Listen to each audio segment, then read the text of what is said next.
네, 우리가 지금 하반기 사역 동안에 기도의 사람 시리즈라는 타이틀을 가지고 지금 계속 연속으로 하나님의 말씀을 보고 있는데 지금 이렇게 하고 있는 그 목적을 잘 이해하셨으면 좋겠습니다. 우리가 같은 방향을 보는 것이 공동체의 유익이기 때문인데요.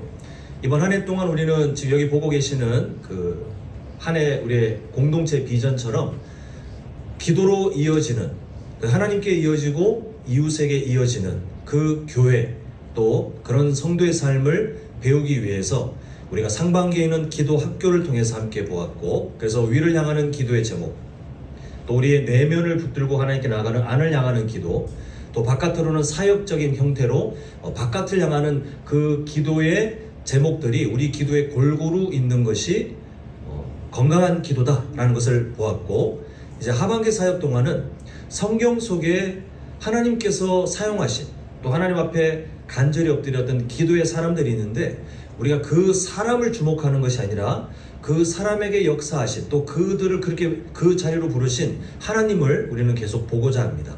자, 오늘 우리는 야곱의 그 한 인생을 보게 되는데요.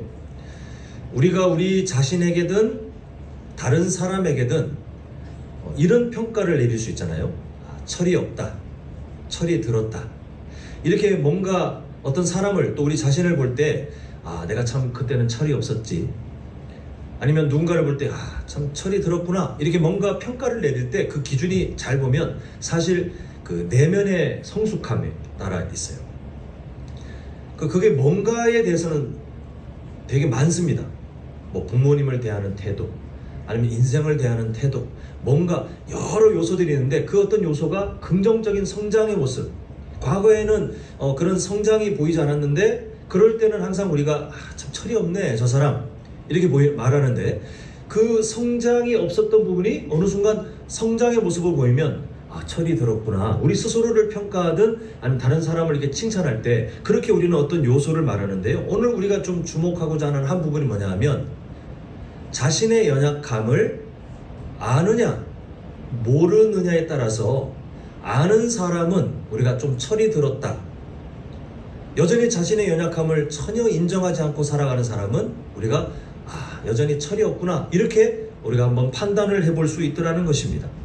그 철이 없는 사람은요, 자기가 다 알아요. 철이 없는 사람은 자기가 모든 것을 다 할 수 있는 것처럼 착각합니다.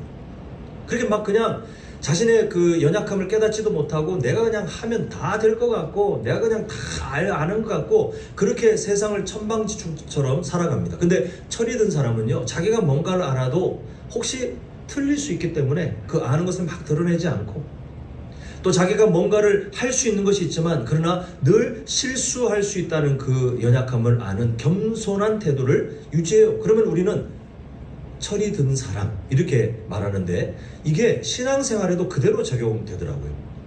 영적인 철이 없는 사람은요, 그냥 내가 다 할 수 있어요. 내 방법대로, 내 경험대로, 내 생각대로 그냥 신앙생활이고 뭐고 다 살아가요. 근데 영적으로 철이 든 사람은 자기가 부족함을 깨닫기 때문에 누구 앞에 나아가냐 하면 하나님 앞에 매달리는 삶으로 나아가게 됩니다. 오늘 우리가 그 삶이 무엇인지를, 하나님께서 우리에게 말씀하고자 하는 그 삶이 무엇인지를 함께 보겠는데요. 첫 번째 제목을 보도록 하겠습니다. 함께 읽겠습니다. 시작. 내가 의지할 모든 것이 사라진 내가 하나님을 만날 가장 좋은 일이다. 네, 사람이라면 누구나 절대 이것만은 피하고 싶어 라고 생각하는 어떤 상황, 어떤 일들이 분명히 있어요. 그게 없는 사람은 아마 이 세상에 한 명도 없을 겁니다. 오늘 본문에서 보게 되는 야곱도 예외가 아닌데, 이 야곱에게 나는 정말 이것만큼은 피하고 싶어가 뭐냐면 형 에서를 다시 만나는 일이었습니다. 그 지금 뭐 성경을 웬만큼 아시는 분들은 아시겠지만 자기가 만든 자초한 일이에요.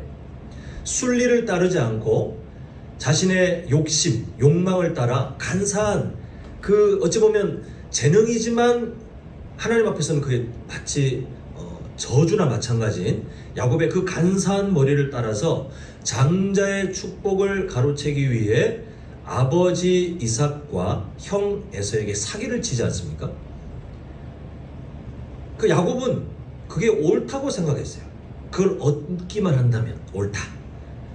근데 결국 그 일 때문에 아버지 이삭과 형 에서에게 씻을 수 없는 큰 상처를 줬고, 형 에서는 워낙 하나님의 말씀에서 벗어난 사람인지라 그 분노를 어떻게든 해결하기 위해서 야곱을 죽여버려야지, 그냥 욱하는 마음에 죽여버려야지가 아니라 그 계획을 계속 세우고 있었습니다. 결국 이걸 피하기 위해서 이 야곱은 멀리 있는 외삼촌 라반 집에 피신을 하게 되고, 그곳에서 정말 파란만장한 삶을 살잖아요. 하나님이 그냥 두시지 않고 그 야곱을 낮추시는데 그 파란만장한 삶을 살고 있지만 그 삶이 결국 뭐냐 하면 형 에서를 안 만나는 그 목적을 이루는 것이에요. 그게 그냥 어쩌다 거기 얽매여가지고 그게 아니라 형 에서를 안 만날 수만 있다면, 거기서 어떤 일을 경험하든 형 에서를 만나는 것보다는 그래도 덜 힘든 게 야곱의 삶이었는데, 안타깝게도 그런 삶의 목적을 갖고 살아왔지만 외삼촌 라반과의 관계가 틀어지면서 결국 그 집을 나올 수밖에 없는 상황에 내몰리면서 동시에 어떤 일이 벌어지는 거냐 하면, 나는 이것만큼은 피하고 싶어의 가장 1순위였던 형 에서를 만나는 그 일을 다시 이제 대면하게 됩니다. 그래서 오늘 본문인 창세기 32장은 겉으로 보기에는요, 그냥 혈혈단신으로 도망쳤던 그 도망자 야곱이 이제는 큰 가정도 꾸리고 자녀들도 많고 재산도 많이, 물론 그 모든 것이 하나님의 은혜이긴 한데 그런 어떤 과거의 모습보다는 훨씬 윤택한, 그래서 금의 환양이라는 말처럼 고향 땅으로 아주 위풍당당하게 돌아가는 듯 오해할 수 있는 딱 그런 모습이 나오는데 사실 그렇지 않습니다. 자, 오늘 본문 7절 상반절 보시면 야곱의 마음은 이래요. 심히 두렵고 답답해요. 왜냐하면 형 에서를 안 만나면 좋은데, 그렇다고 이 야곱 성격에 다른 주변에 자신을 얼마든지 삼킬 수 있는, 그때 당시에 그 문화가 그랬잖아요. 그 가정을 덮칠 수 있는 그런 다른 민족들보다는 형이 있는 그 가족들에게 돌아가는 게 그나마 나은데, 근데 형은 만나고 싶지 않아요. 근데 지금 들려지는 소식을 보니까 형 에서가 400명을 거느리고 오는 그 소식을 듣는데요. 이게 야, 내 동생이 살아있다고 400명의 환영단을 꾸려라가 아니에요. 그 당시 문화로 따지면 적대적인 행위입니다. 그 400명을 데리고 오고 있다는 것을 알고 이 야곱이 그 의중을 깨닫고는 지금 이제 큰일 났어요. 야, 이제 나 죽었다. 그렇게 피해 다녔는데 이제는 큰일 났다. 이렇게 하면서 심히 두렵고 답답하여의 상태에 들어가는 것을 보게 됩니다. 그래서 이 야곱이 갖고 있는 자신의 가장 많이 활용했던 재능, 간사한 그 머리를 막 굴려가지고 어떻게 하냐 하면 자신의 가족과 자신의 재산을 두 때로 나눠가지고 먼저 앞에 보낸 행렬이 혹시 형 에서를 만나 공격을 당하면 그 사이에, 공격당하는 사이에 그 자신과 함께 살았던 동료들이고 가족들 아닙니까? 죽는 사이에 나는 목숨을 보존하리라. 이런 이기적인 계획을 세우고 그렇게 자신의 생명을 지키려고 몸부림치면서, 그다음 우리가 자세히 보지는 않겠습니다만 9절부터 12절까지 보면 하나님께 기도하는데 표면적인 내용을 보면요, 그 내용이 뭐 전혀 문제가 없어요. 약속에 하나님도 붙들고 있고요, 자신의 처지도 잘 알고 있고요, 그리고 하나님께 구체적으로 기도하고 있는 것을 보게 됩니다. 근데 문제는 이런 기도를 드린 다음에 야곱의 태도가 문제예요. 13절부터 보면 여전히 그 간사한 잔머리를 이용해 가지고 형의 마음을 누그러뜨리기 위해서 엄청난 양의 그 예물을 이게 단계별로 준비해서 조금씩 그 형의 마음을 어떻게 하면 그렇게 할 수 있을까? 결국 지금 뭐냐 하면 기도는 하고 있지만 하나님을 신뢰하는 게 아니라 기도는 하고 있는데 하나님이 아닌 여전히 자기가 의지할 법한 세상 방법을 찾으면서 그 두려움을 어떻게든 해결하려고 참 몸부림치는 연약하기 짝이 없는 모습이 그렇게 계속 드러나고 있는 것을 보게 됩니다. 그만큼 형 에서를 만나는 일이 야곱에게는 공포예요, 공포. 근데 이제 중요한 상황이 하나 옵니다. 자, 24절 상반절을 보면 야곱은 홀로 남았더니의 상황을 지금 맞닥뜨리게 되는데, 야곱이 밤에 일어나서 두 아내와 또 두 여종과 그 아들들을 인도해서 얍복 나루터, 그 나루를 건너게 합니다. 그리고 그의 모든 소유도 다 건너게 해요. 이제 혼자 남았어요. 자신의 생명을 지키기 위해서 지금 자신의 가족들, 자신의 식솔들, 자신의 재산들 다 지금 이용해 먹을 생각을 하고 있잖아요. 그 지금 자기의 목숨을 어찌 보면 부지할 수 있는, 시간을 벌 수 있는 도구들처럼 생각했는데, 그마저도 지금 다 떠나보내고 혼자 남아있는 그때, 간사한 잔머리를 부릴 어떤 것도 안 남아있고, 그렇게 의지했던 사람들이나 의지했던 재물도 하나도 남아있지 않은, 그야말로 의지할 게 아무것도 없는 야곱은 홀로 남았더니의 상황이 닥태는데, 이게 야곱이 즐거운 상황이 아니잖아요. 막막한 그 상황. 근데 이게 사실은 하나님께서 야곱을 만날 그 상황으로 계속해서 야곱을 인도하고 계신 거예요. 세상적으로 보기에는 야곱이 완전히 절망 가운데 던져진 그런 상황이지만, 하나님 입장에서는 야곱이 뭔가를 붙들면서 하나님을 보지 못하는 그걸 자꾸 끊고 다 끊어내신 다음에 야곱 혼자만 딱 남겨두고 하나님께서 야곱을 마주하실 가장 최적의 상황을 만들어 놓으신 거예요. 사랑하는 성도 여러분, 우리 인생에도 이 하나님의 방법은 동일하게 적용됩니다. 우리가 살아가면서 예수님 믿는다고 하고 또 뭐 예배 드린다, 또 기도한다라고 하고 있지만, 여전히 하나님을 대신할 만한 그 뭔가를 의지할 때가 없다 할 수 없거든요. 목사인 저도 장담을 못 하겠어요. 성도님들 앞에, 여러분 저를 닮으십시오. 제가 하나님을 대신하는 그 어떤 것도 붙들지 않고 하나님만 바라봅니다 라고 제 삶을, 가까운 일주일의 삶을 봐도 제가 제 마음의 중심을 봤을 때 그렇게 살아갔다라고 장담을 못 하겠어요. 우리는 예수님을 믿는다고 하지만 얼마든지 하나님을 대신할 뭔가를 내 삶에 딱 포진하고 살아갈 확률이 높습니다. 마치 야곱처럼 요렇게 하면 요렇게 대처하고, 이런 일이 있으면 요렇게 대처하고, 그게 뭐 사람이 됐든 돈이 됐든 뭐가 됐든 간에 우리는 그렇게 자꾸 하나님을 대신하는 그 뭔가를 내 삶에 자꾸 확보하려고 하는데, 그 뭔가가 자꾸 내 곁에 있잖아요. 그러면 하나님을 온전히 대면하고 하나님의 은혜를 경험할 시기가 자꾸 늦어져요. 그게 우리에게는 복이 아니라 저주예요, 사실. 하나님을 대신할 그 뭔가, 사실 대신할 수는 없는데 우리 스스로 본능적으로 무의식 속에 하나님을 대신할 법한, 하나님을 전적으로 의지하는 것 외에 다른 그 뭔가를 통해서 내가 위로를 얻고 기쁨을 누리고 그렇게 할 법한 뭔가를 자꾸만 두고 있으면 그 자체로는 내가 안심이 되고 마치 복을 누리는 것 같지만, 사실상 하나님을 가까이 만나는 시간이 점점 딜레이 되는, 우리에게는 너무 손해가 되는 시간이에요. 하나님께서, 우리를 사랑하는 하나님께서 그렇게 두지 않으시더라고요. 그걸 자꾸 끊어요. 깨닫지 못하면 하나님이 자꾸 그걸 끊거나 그것의 무력감, 의미 없음을 자꾸 경험하게 하나님이 낮추시는 것을 보게 돼요. 마치 오늘 본문에서 야곱이 그 어떤 것도 곁에 두지 못하고 홀로 남아서 앞으로의 시간을 걱정하는 그 상황처럼, 하나님은 자꾸만 우리를 낮추시는데, 그 이유가 뭐냐면 우리를 괴롭히시는 게 아니라 그렇게 우리가 붙들고 있는 것을 손에 놔야 그때 비로소 하나님을 대면할 준비가 되기 때문에, 진짜 우리가 하나님의 사람으로, 기도의 사람으로 자랄 수 있는 기회가 그때 열리기 때문에 하나님은 아무도 없는 그 시간으로 우리를 불러들이시는 것을 보게 됩니다.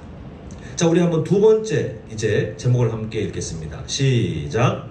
성숙한 기도는 오래 오르신 하나님을 부르십니다.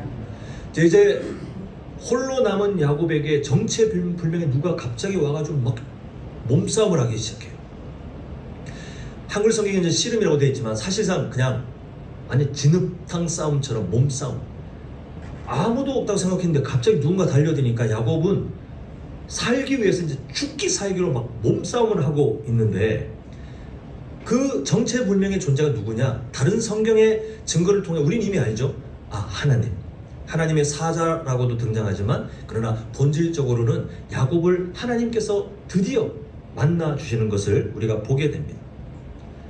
그렇게 하나님께서 야곱의 절박함을 딱 인정해 주시면서 그때 뭘 하시냐 하면 환도뼈라고 하는 허벅지 관절뼈를 하나님께서 치시면서 그걸 부러뜨려 버리세요. 그 야곱이 그 성도님들 중에 혹시 여기가 고장 나가지고 치료받아 보신 분이 계신지 모르겠지만 여기 다치면 우리가 흔히 하는 말로 이 고관절뼈 다치면 어르신들은 정말 생명이 나중에 위중해질 정도로 사람이 꼼짝도 못 하잖아요. 힘있게 막 자기 같은 죽기 살기로 이 사람 어떻게든 이겨보려고 그렇게 자신의 생명을 지켜보려고 했는데 이 뼈가 부러지는 순간 야곱은 무기력한 상황이 돼요. 결국 야곱과 하나님이 대등하게 뭔가 하고 있었던 게 아니라 이 모든 상황의 주도권은 하나님이 원래부터 갖고 계셨던 거예요. 야곱이 다 떠나보내고 혼자 남도록, 그리고 하나님께서 야곱의 눈높이에 맞춰서 야곱이 절박하게 자기를 지키기 위해서 막 그렇게 하는데 하나님께서 딱 뼈를 부러뜨리시면서 보여주시는 메시지가 뭐냐면 너 할 수 있는 거 아무것도 없어. 야곱이 그 경험을 하고 나서 보이는 태도가 뭐냐 하면 이 존재가 어떤 분인지를 이제 깨닫고는 막 붙들어요. 간절하게 매달리기 시작해요. 자, 우리 26절 보면요, 함께 읽겠습니다. 시작. 그가 이르되 날이 세려하니 나로 가게 하라. 야곱이 이르되 당신이 내게 축복하지 아니하면 가게 하지 아니하겠나이다. 야곱이 번뜩 정신이 들면서 나를 죽이려고 대드는 어떤 위협하는, 그 시대가 원래 그랬어요. 야곱이 그냥 갑자기 뭐 사람하고 씨름이라고 하니까 뭐 우리나라 문화에 따라서 자 삿바잡고 그게 아니라 나를 죽이나 싶어서 진짜 막 하고 있는, 근데 하다 보니 나를 죽이려고 하는 대상이 아니라 나에게 복을 허락하는 그런 존재인 것을 깨닫게 되었어요. 그 지금 막 절박하게 매달려 있는 것을 보게 됩니다. 야곱이 과거에 어떤 삶을 살았습니까? 복을 얻기 위해서 자기가 할 수 있는 모든 방법을 동원해서 복을 막 얻으려고 막 박박 인생을 긁었던 사람인데, 이제는 그렇게 열심을 냈던 사람인데, 지금 야곱의 열심이 어느 쪽으로 가고 있냐 하면 복을 쥐고 계시는 그분께 매달리는 것으로 그 열심이 달라지는 것을 보게 돼요. 이게 성장이에요. 사랑하는 성도 여러분, 우리가 우리의 기도를 한번 점검해 봐야 합니다. 과거 야곱의 모습들처럼 하나님이란 존재는 알고 있는데, 그리고 아까 전에 야곱이 분명히 기도했잖아요. 하나님, 아브라함의 하나님, 이삭의 하나님, 얼마나 그럴싸합니까? 자신의 처지도 막 우리가 아는 그 9절부터 나오는 그 내용이 바로 그 내용 아니에요. 우리가 흔히 하는 기도. 근데 보면 그 기도를 중심으로 여전히 자기 방식으로 잔머리 굴려가지고 이렇게 해서 혹시라도 형 에서가 저 앞에 때를 치면 내가 목숨을 부지하고, 그마저도 가족들을 이렇게 분류해가지고 자기가 더 사랑하는 사람들은 자기 근처에, 근데 그마저도 자기가 훗날 혹시 그런 일이 생기면 그마저도 희생시켜서 자기는 살아날, 이런 이기적이고 아주 악한 방법을 쓰면서 기도는 막 아브라함의 하나님, 이삭의 하나님, 그런 하나님을 의지하는 듯 하지만 여전히 자기의 방식대로 뭔가를 하고 있는 그 모습이 혹시 우리의 기도는 아닌가?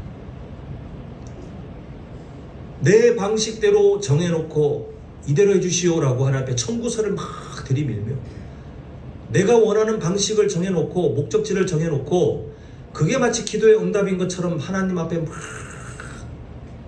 그렇게 하나님의 마음에서 벗어나 있는 기도 제목을 붙들고 있으면서 그걸 따라 살고 있는 게 마치 경건한 기도의 생활인 것처럼 몸부림치는, 과거의 야곱과 같은 기도의 모습은 없는지 우리 한번 돌아봐야 돼요. 기도는 하나님 손에 들려진 뭔가에 눈이 꽂혀서 그것만 어떻게 한번 움켜쥐어 보려고 막 소리 지르는 게 기도가 아니라 내 인생의 주관자, 내 인생을 붙들고 계신 하나님을 대면하고 그 하나님께 간절히 매달리는, 하나님 손에 뭐가 들려있는지 보다 그 뭔가를 들고 계신 하나님께 집중하고 하나님께 온전히 엎드려 그냥 내 목숨줄이 하나님께 달려있겠거니. 절벽에 밧줄 하나 지금 의지해서 매달리는 사람은 다른 거 생각할 게 없잖아요. 그냥 그 밧줄만, 구출되기 전까지 그 밧줄만 쥐고 있는 그 열심처럼 하나님 앞에 하나님 당신만이 내 삶의 모든 해결책입니다. 내 삶의 위로요, 내가 나아갈 인생의 그 길이십니다 하고 그냥 하나님한테 콕 붙들려가지고 하나님과의 그 관계를 의지하고 나아가려고 하는 것이 기도가, 우리의 기도의 방향이 되어야 돼요. 그 지금 야곱은 그 절박한 공포, 형 에서를 만나야 되는 그 절박한 그 공포심, 또 절박한 상황 속에 느닷없이 갑자기 자기를 막 위협하는 것처럼 누가 달려들어서 막 몸살아 하다가 뭐 그 다리뼈가 부러진 그 상황 속에 그때 사실 하나님이 깨닫게 하셨겠죠. 아, 이분은 보통 사람이 아니다, 하나님이시다. 그리고 매달렸던 그 갈급함, 삶의 방향이 달라졌잖아요. 이 사건을 기점으로 야곱의 삶의 태도가 달라지거든요. 그 우리가 우리의 기도를 점검해 봐야 돼요. 복의 근원이신 하나님을 붙드는 삶, 하나님을 이용해서 뭔가를 얻어내려고 하나님 앞에 자꾸 사기치는 사람이 되면 안 되잖아요. 하나님 안 속아 넘어가거든요. 하나님, 제가 이만큼 헌금을 했으니 내가 원하는 이 청구서 좀 들어주시오. 하나님이 뭐 거짓입니까? 하나님, 제가 이만큼 성경을 읽었으니, 하나님, 제가 이만큼 봉사를 했으니, 하나님, 제가 지금까지 살아온 그 교회를 출석한 시간이 이만큼 있으니, 하나님은 영원의 하나님이신데 뭐 그 시간이 뭐가 하나님 앞에 큰 의미가 있다고요? 근데 우리는 우리 나름대로 그 뭔가를 했기 때문에 청구서를 내미는데, 그거는 인격적인 하나님과의 관계는 등한시하고 뭔가를 얻어내려고 하는 이방 사람들의 기도나 마찬가지예요. 우리가 이번 한 해 동안 기도에 대해서 끊임없이 몸부림치고 달려오고 있지만 기도의 방향은 뭐 의심할 바 없습니다. 하나님과의 친밀한 관계예요. 야곱은 하나님과의 관계가 무너졌던, 욕망만 있었던 지난 삶이었잖아요. 근데 이제 그 하나님이란 존재 앞에 그 관계를 생각하며 말로는 그 9절에서 12절까지 있었던 그 기도 제목처럼 말로는 하나님 그렇게 했지만 실제로는 행동이 그렇지 않았는데 이제 실제적인 말과 행동이 일치하며 하나님을 붙드는 그 삶으로 나아가는데, 사실 이거는 하나님을 위해서가 아니라 그 야곱 당사자에게 포기해요. 그 전에 했던 기도들은 다 헛된 기도 아닙니까? 그 하나님이 너 그래야 너 살아, 너 그래야 네가 진짜 내가 준비한 복을 누릴 수 있어. 나에게 집중하라. 나에게 매달려라. 딴 거 보지 말고 나에게 매달려라. 내가 너의 생명, 내가 너의 안전, 내가 너의 복이 되어줄게. 하나님은 우리에게 동일하게 요청하시는 거예요. 성도님들의 기도를 늘 점검하셔야 됩니다. 제가 왜 점검하십시오라고 하냐면 성도님들을 무시해서가 아니라 우리가 갖고 있는 필연적인 연약함이 있는데 그 연약함은 언제 해결되느냐? 천국 가야 해결돼요. 그 전까지는 성도님들께서 그 연약함을 끊임없이 숙제로 붙들고 사셔야 되는데, 그 연약함이 어디까지 영향을 끼치냐면 성도님들의 하나님을 향한 기도의 생활에도 반드시 영향을 끼칠 것이거든요. 그리고 악한 마귀가 성도님들이 갖고 있는 연약함을 뛰어넘는 악한 마귀의 그 강력한 의지가 성도님들이 온전한 기도의 사람으로 자라가도록 두느냐? 아니요. 기도를 못하게 하는 것이 아니라, 아마 성도님들 간밤에 마귀가 꿈에 나타나가지고 기도를 못하게 하면 성도님들 어떻게 하실 겁니까? 제가 아는 성도님들이시라면 아야 너 기도하면 안 되겠네가 아니라 눈이 번쩍 뜨여가지고 안 되겠다. 내가 그동안 기도가 많이 약해졌나 보다. 하나님 더 막 금식 기도를 막 작정하든 오히려 더 열심히 나가시지 않겠어요? 그 마귀가 그런 방법 안 써요. 기도를 하지만 세속적인 기도, 기도를 하지만 하나님과의 관계가 없는 기도로 그렇게 오염되도록 우리를 유혹할 뿐이에요. 야곱의 과거가 그러하지 않았습니까? 그 늘 점검하셔야 돼요. 천국 가는 직전까지 성도님들은 그 유혹도 받지요. 본인이 갖고 있는 연약함도 있죠. 계속해서 내 기도가 과연 온전한 기도인지. 그래서 기도학교 때 보았던, 비록 우리가 이론적인 내용들을 정리했지만 그렇게라도 기도의 내용을 자꾸 점검하세요.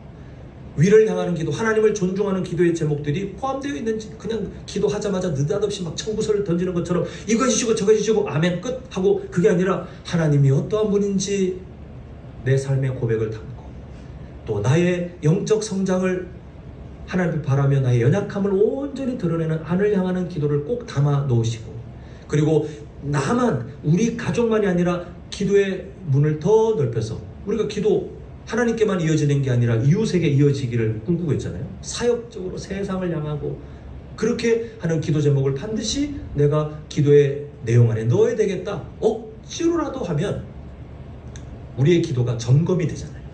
한쪽으로 치우치지 않도록. 그렇게 하나님을 존중하는 것으로 출발하는 기도가 되도록 상반기 때 보았던 기도학교의 내용을 삶으로 갖고 오셔야 돼요.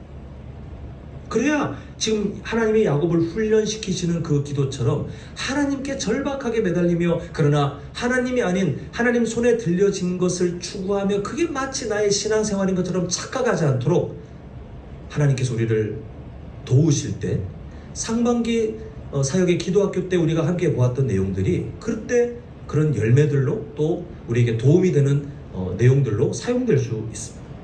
저는 성도님들께서 인격적인 하나님을 바라보셨으면 좋겠어요. 그냥 하나님께 죽자 살자 매달릴 수 있는 그 간절함.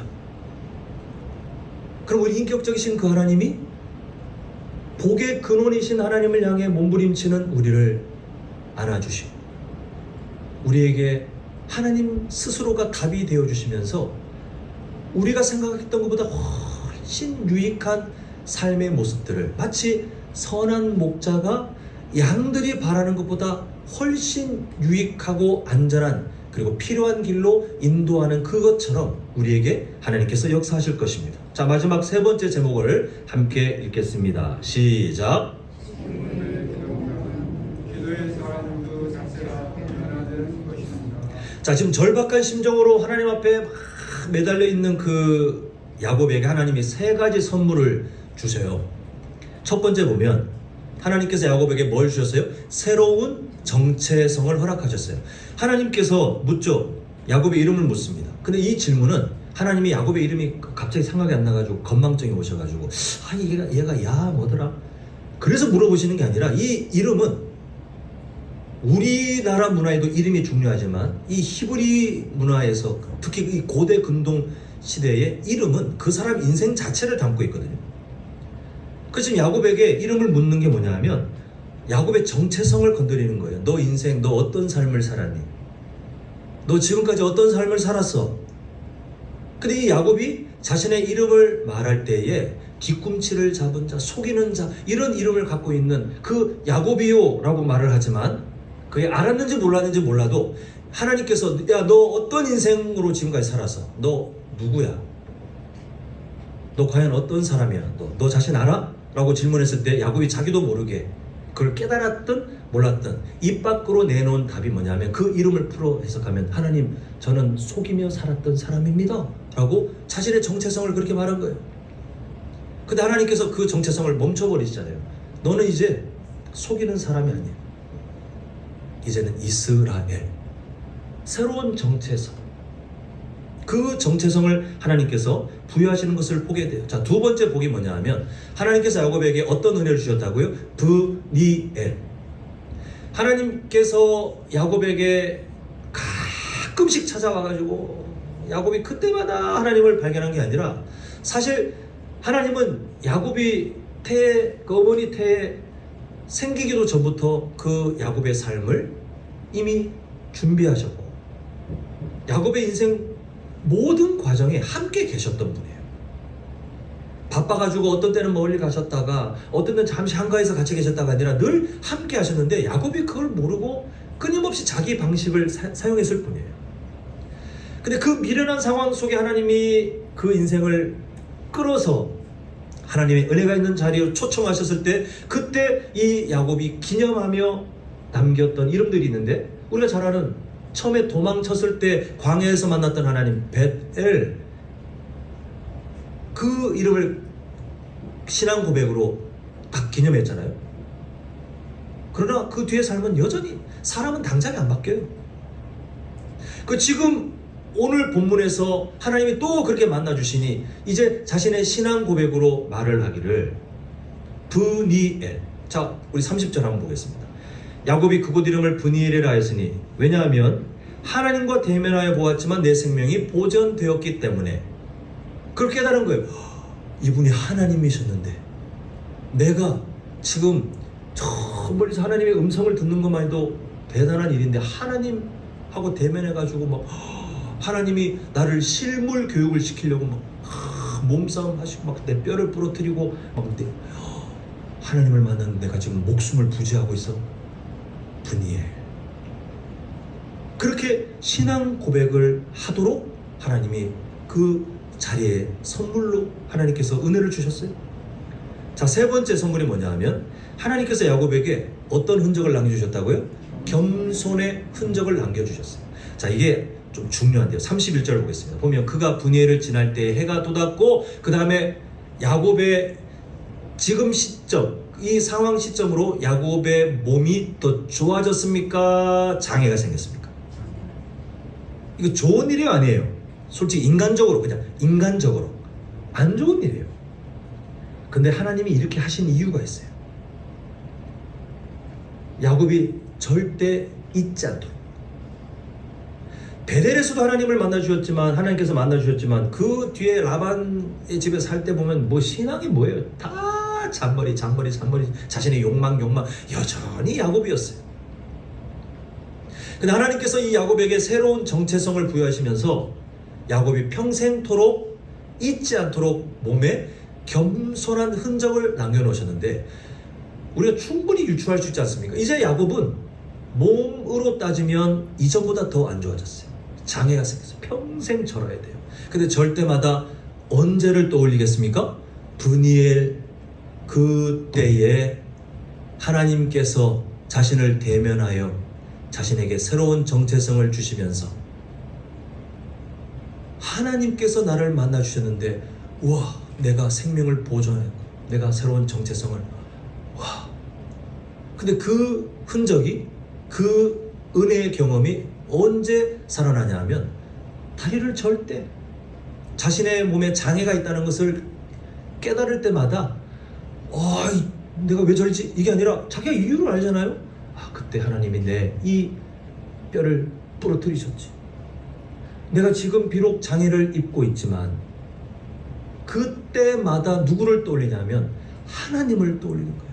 그동안 자기가 그렇게 자기의 고집, 자신의 어떤 지식, 잔머리를 가지고 뭘 해보려고 했던 그 삶.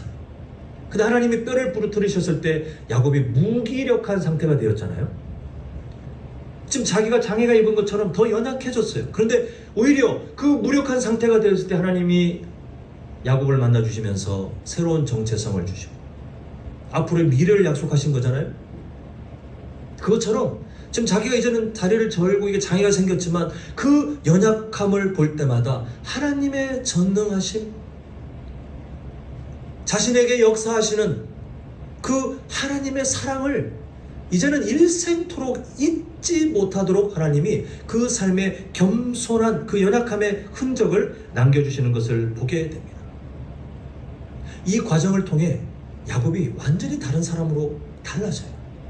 그 전까지는 계속 잔머리인데 이제 야곱의 삶의 태도가 달라지는 그 성장의 모습들이, 그렇다고 해서 뭐 갑자기 완벽한 거룩함 이건 아니고 그 전에 붙들고 있던 하나님 없이 그냥 자신의 방식대로 살고자 했던 그 삶이 무너지며 이제는 브니엘의 하나님을 기억하는 그 삶으로 자라가게 되는 것을 보게 됩니다.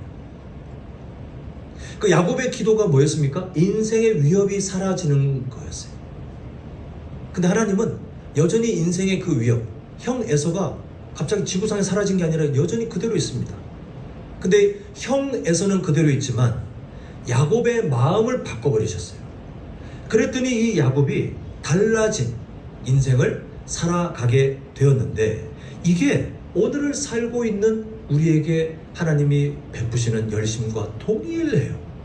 우리가 살아가면서 우리는 야곱과 똑같이 문제가 사라지는 것이 복이라고 여깁니다. 맞죠? 그 문제가 사라지는 것, 그게 우리에게 복일 수도 있습니다. 근데 그 복이 1차원적인 복이라면 하나님은 그거보다 더 고차원적인 복을 우리에게 더 주고 싶어 하시는데, 그게 뭐냐 하면 그 문제, 현실의 문제가 있다 할지라도 우리의 마음이 이전과 다른 태도로 그 문제를 마주할 수 있는 가장 좋은 비유가 사도 바울의 이야기예요.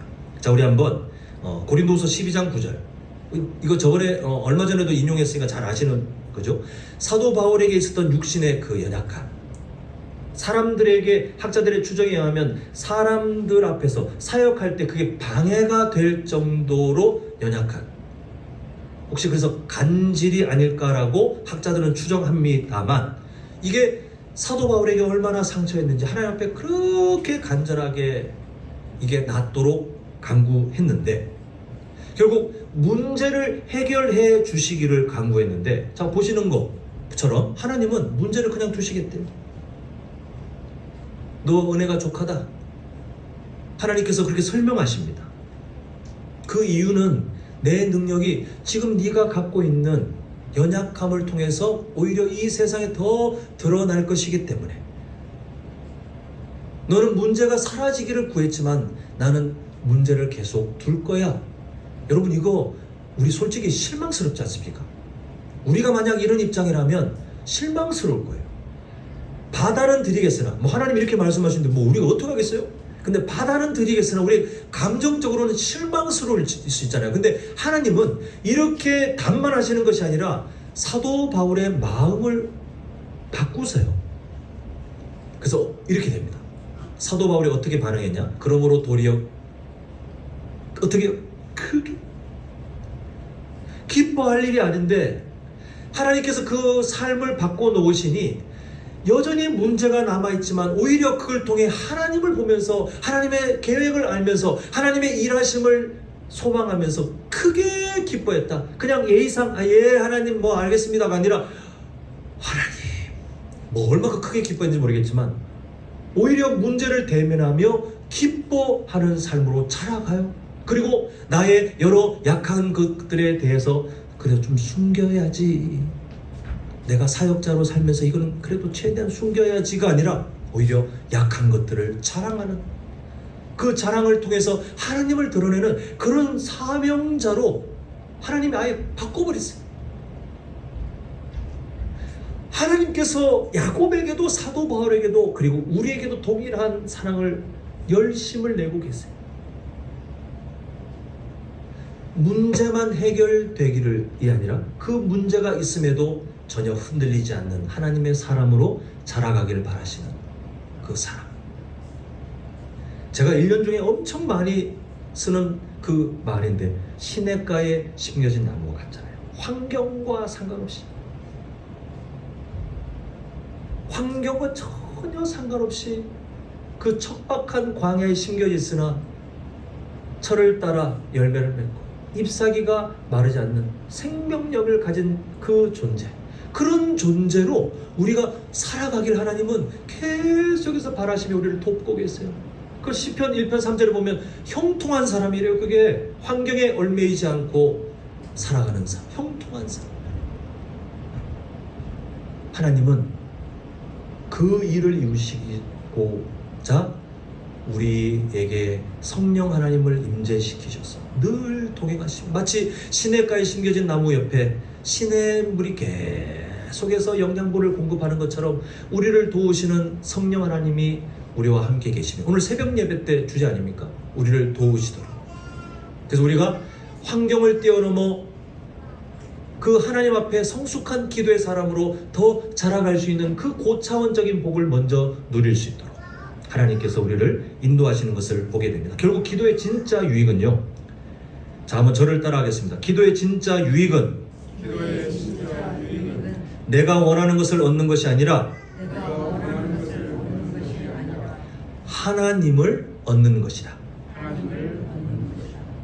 기도의 유익이 바로 그거예요. 내가 원하는 것을 이루는 것으로 응답을 판단하는 것이 아니라 그 과정 속에 하나님을 얻는 것, 하나님의 마음을 알고 하나님의 위로를 경험하고 또 하나님께서 나를 만져주시는 그 삶을 통해 우리가 더 성숙한 기도의 사람으로 우리 자체가 변화되는 그 복, 우리 모두가 그 복을 누릴 자격이 있기에 하나님께서는 예수님의 십자가 사랑으로 성도님들을 구원해 놓으신 겁니다. 이제 말씀을 맺겠습니다. 약복 나루토에서 살아계신 하나님을 만나 삶의 그 변화, 놀라운 변화를 경험하게 되었던 그 야곱의 삶은 몇몇 사람들의 삶이 아니라 우리 모두의 삶이어야 합니다. 왜냐하면 하나님의 간절한 소망이셨을 거예요. 하나님께서 우리를 그렇게 만들고 싶어서 안달이 나게 했어요. 금방 표현한 것처럼 그걸 이루기 위해서 치르신 대가가 뭐냐면 예수님의 십자가의 죽으심이에요.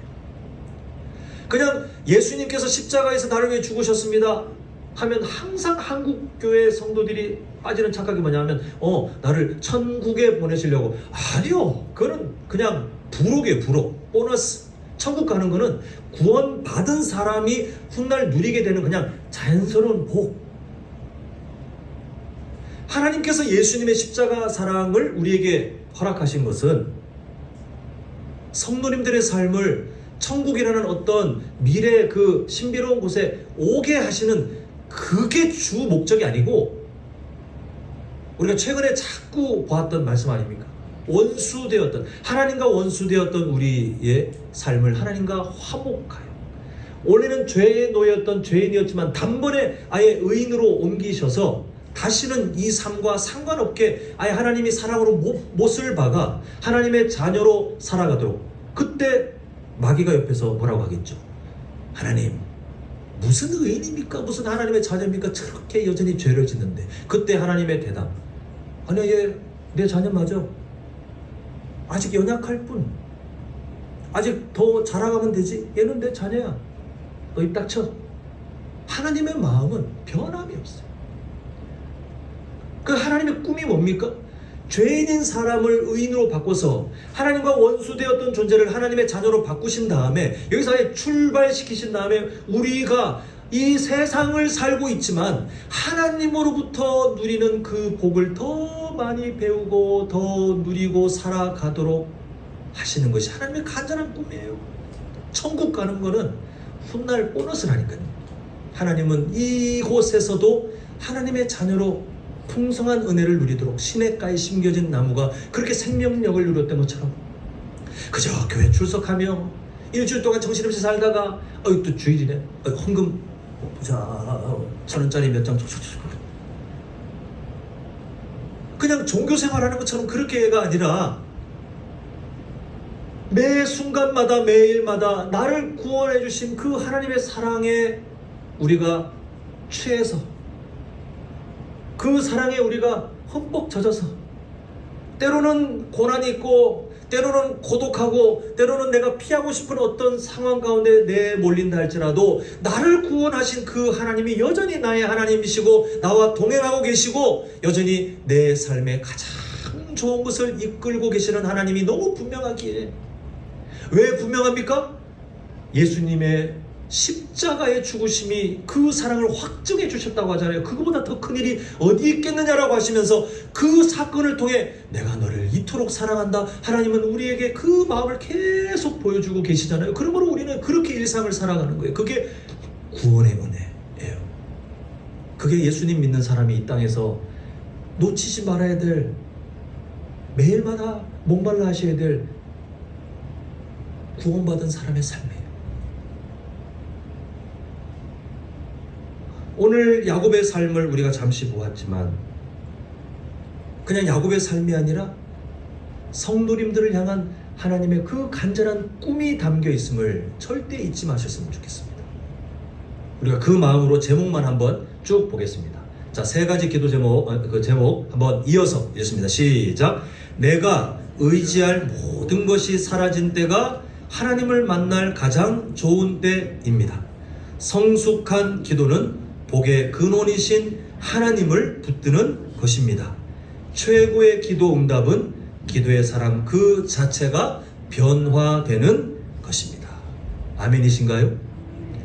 사랑하는 성도 여러분, 혹시 야곱처럼 인생의 어떤 절박한 상황, 내가 해결할 수 없는 감정적인 무너짐, 또 걱정되는 어떤 인생길, 때로는 나의 실패의 자리, 이런 것들로 두렵고 위축되는 상황에 있으시다면 성도님들, 그때가 하나님 앞에 온전히 나아가야 될 때예요. 그리고 우리 하나님은 연약한 우리 성도님들의 그 마음을 외면하지 않으시고 우리가 상상하지 못한 훨씬 유익한 것으로 우리를 채우시며 하나님의 선하신 길을 경험하게 하실 것입니다. 바라기는 그 하나님 앞에 목말라 하는, 그 하나님을 정말 죽기 살기로 붙드는 그 하나님과의 친밀한 관계 속에 그렇게 살아가시는 우리 모두가 될 수 있기를 간절히 축원합니다.